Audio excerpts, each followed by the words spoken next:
Welcome to the Rustic Garden. Today is April 23rd. This is community plot, I think series number 4. Anyway, I'm going to be planting this entire place today. Decided to go ahead and plant now. Usually the last frost date to be safe is 1st of May, but I feel like things are going to be okay. I'm bringing all of this into the garden. This is organic soil conditioner, mostly leaf grow. Just an organic product. It was only $4.68, I think, a bag for 1.5 cubic feet, so I'm going to use that to freshen up all the containers in here, and I'll show you how I do that. These are all the peppers, tomatoes, different plants that I grew, containers that I'm bringing in, but I'm going to really set up the community garden today with my determinate tomatoes, dwarf varieties, just the tomatoes that will be put in now. In about 60 days they will have given their fruit, died back, and in between that period, or during that period, I'll be putting in my indeterminate variety tomatoes. But I want to show you just a quick tour of what's going on now, and then I'll come back and show you everything that I planted. Things have been growing. I got the cool weather vegetables in. I have broccoli, that's doing well. Onions are in this raised bed right here. The peas that you see were grown in peat pots, and I planted them into containers. They're starting to take off. We finally started getting nice weather. These are some thrift store, I think they were for like a dishwasher for, you know, washing bottles or something like that. Anyway, they make a great cage to keep the rabbits out. I was having problems, and you can see some of the lettuces were chewed down, but since I brought the cages in, they're coming back to life. I've got peas growing. I'm going to cut into a video where I planted those from the containers, the peat containers, about 3 weeks ago. Show you more cool weather crops that are going to go into my community plot.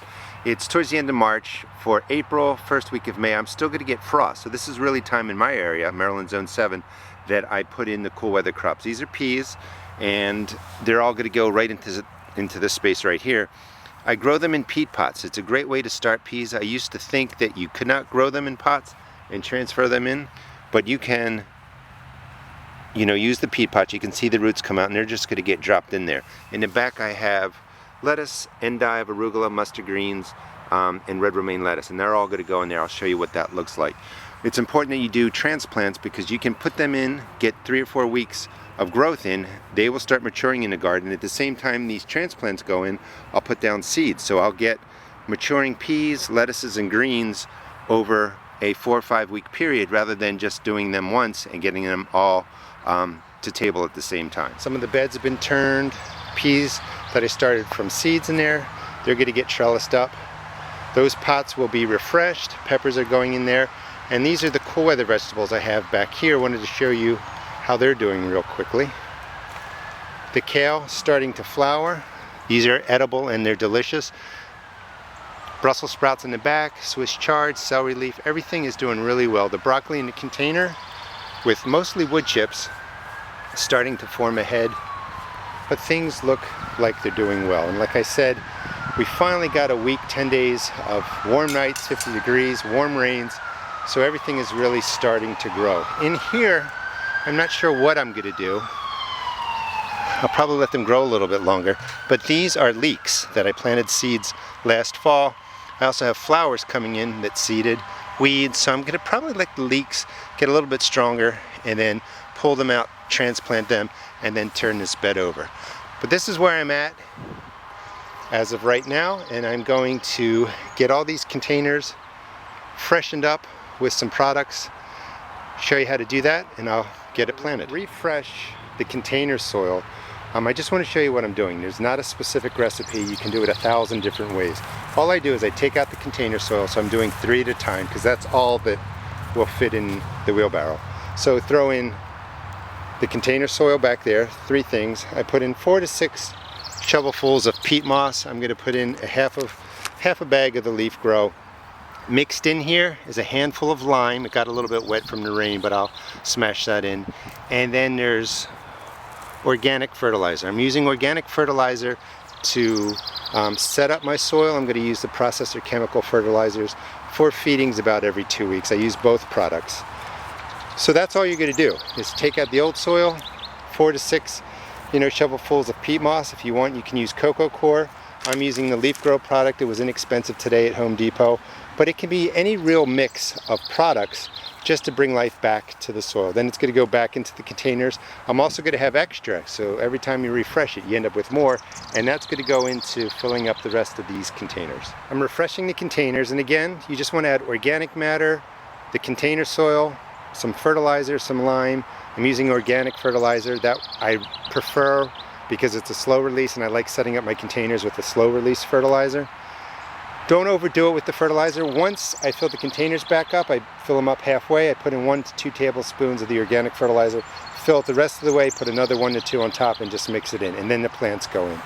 These are my peppers, and I just wanted to show you one of them, give you a quick idea. It's real easy to plant in these containers because all your resources are going right to the container. The soil is extremely loose. You just dig a hole, you're going to plant to about a ½ inch depth. You can see the root systems are really nice. They've been growing quite well at my house.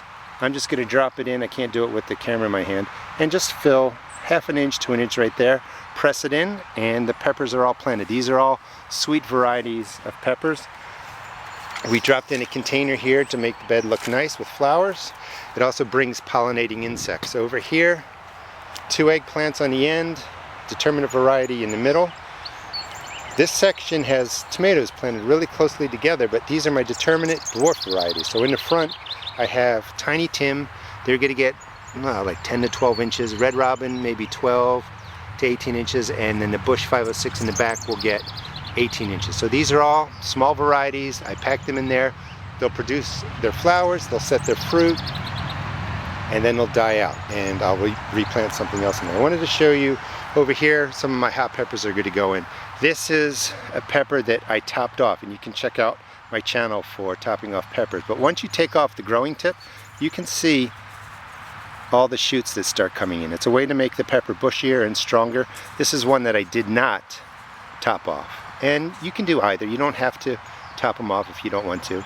Most varieties respond well to having the top removed. Sometimes the bell peppers don't really like it.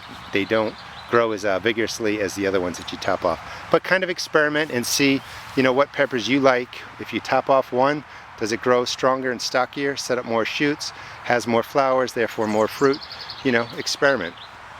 So I'm going to finish doing what I'm hoping to accomplish today and tomorrow, and I'll show you the progress. 4 o'clock on Sunday, I finished up my community plot. I topped the peppers off with some mulch. It's really important, and I recommend that you mulch the top of your containers like this. It helps them retain water, and also on your earth beds. That will not only keep water in, you have to water less, but it also creates a disease splash barrier. So when it rains, the mud doesn't splash up onto the leaves of your plant, and that's how spores get spread sometimes that are harboring in your soil. I think I said earlier I was going to feed these pepper plants every 2 weeks with a liquid fertilizer. That's not right. You don't want to overfeed pepper plants. You'll get a lot of leaf growth. These might get fed maybe once a month with a half-strength liquid fertilizer. And again, when you're setting it up, 1 to 2 scoops of an organic fertilizer in the bottom half of the container, 1 or 2 scoops in the top half. Just check out the package. We all use different fertilizers. I wanted to show you the containers. The container back here in previous video that's mostly wood chips. You can see the Brussels sprouts nice and green. That's been getting fed about every 2 weeks with a processed fertilizer, chemical fertilizer with more nitrogen, because when you mix wood chips into your soil, the wood chips need nitrogen to decompose so they compete with your plant. And here's another one that's a lot of nitrogen in a 5-gallon container, and that's a green cabbage, and it's looking pretty good. One tip, this is a tool bag that I got for $5 at a garage sale. This is mostly my organic fertilizers. I don't think I have any chemicals in there, but fish emulsion, Epsom salt, a couple bags of organic natural fertilizers, my organic bug sprays. Next week I'm going to be doing trellising and starting spraying my leafy greens, the green cabbage, looper moth. The white moth is out and about, so I have to start doing that. And this is the finished project. Peppers are mostly, I got a lot of peppers in, some eggplant, my determinate tomatoes, my dwarf tomatoes. And again, next week I'll talk about trellising. I might start getting in some of the warm weather crops.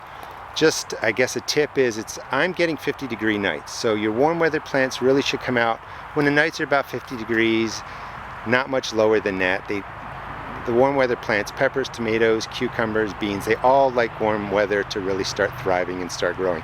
The days are 60 to 80, the rains are warm, so I'm taking a chance. I'm putting my stuff out about 2 weeks early, but I feel like things are going to be okay. Hope you enjoyed this episode. Please check out my blog at www.therustedgarden.blogspot.com and also check out my YouTube videos.